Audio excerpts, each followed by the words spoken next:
Felipe Torres and his family fled their modest farm in the rural area of the border city of Cucuta 4 months ago, when a group of 100 armed men set camp there. After Felipe asked them to leave, he says he received threats and then was shot 4 times. I just asked them to move away from the house, not the entire farm or the area, because as I told them, if you are here, it's because the army allows you to. Instead, one of theirs was killed, and then they came after me.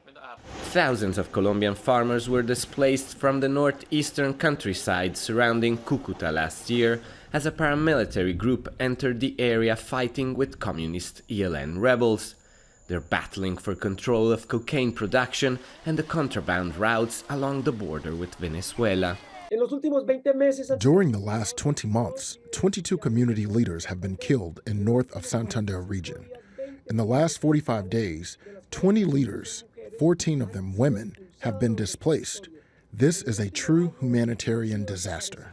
In the past, the city of Cucuta was mostly spared the worst of the conflict that affected remote parts of this region, but things have changed.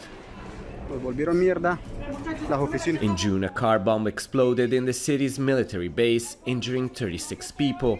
A week later, gunfire hit a helicopter carrying Colombian President Iván Duque as it took off. At the beginning of October, President Duque announced the deployment of a new military unit of 14,000 soldiers to address the situation. But 3 weeks after the announcement, locals say nothing has changed in their communities. We repeatedly asked the new unit's commander for an interview, but so far they've said they have nothing new to add. Local officials say increasing troops on the ground alone will not solve a situation that requires real alternatives for poor coca farmers, and that the lack of diplomatic relations between Colombia and Venezuela facilitated the expansion of criminal groups to the city. The